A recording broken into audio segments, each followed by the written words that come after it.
नमस्कार, आप सुन रहे हैं सनातनी आवाज़ और मैं हूँ तनु शर्मा। आप सबका स्वागत है।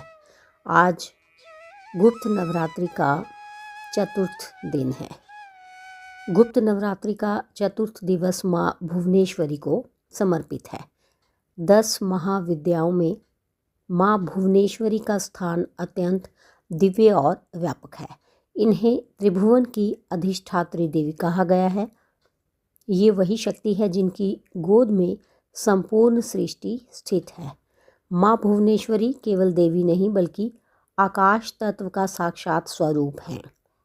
वह आकाश जिसमें पंच महाभूत, ग्रह नक्षत्र, देव दानव और समस्त चराचर जगत स्थित है।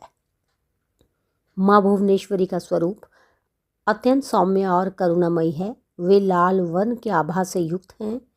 उनका सिंहासन आकाश मंडल है।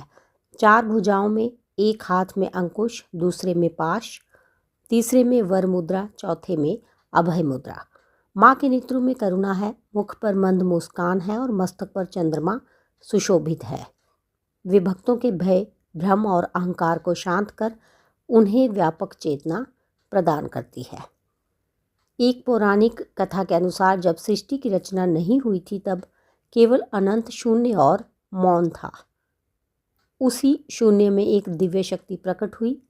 वही शक्ति माँ भुवनेश्वरी थी।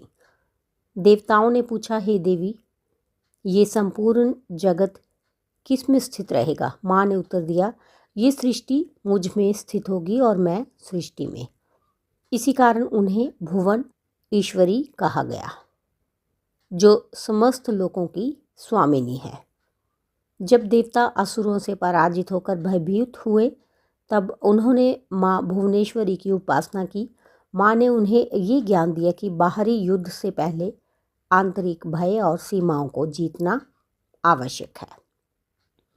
माँ भुवनेश्वरी की साधना से मन का विस्तार होता है, संकुचित सोच समाप्त होती है, भय, हीन भावना और मानसिक बंधन टूटते हैं। साधक को विराट दृष्टि प्राप्त होती है। गुप्त नवरात्रि में माँ की साधना विशेष रूप से गोपनीय, मौन और अंतर्मुखी होती है। ये साधना व्यक्ति को भीतर से विशाल बनाती है। ध्यान विधि: आंखें बंद करें, आकाश की कल्पना करें, अनंत नीला शांत। उस आकाश के मध्य माँ भुवनेश्वरी का तेजस्वी स्वरूप देखें। अनुभव करें कि आप उसी आकाश में विलीन हो रहे हैं। मन ही मन कहें, मैं सीमित नहीं हूँ, मैं माँ भुवनेश्वरी की गोद में स्थित हूँ। मंत्र या बीज मंत्र: ओम ह्रीम श्रीम क्लीम भुवनेश्वराय नमः। जाप करते समय श्वास को धीमा रखें और मन को आकाशवत विशाल बनाएं। माँ भुवनेश्वरी को सफ़ेद या लाल पुष्प, खीर, मिश्रिया, फल, धूप, दीप, मौन और श्रद्धा अत्यंत प्रिय है।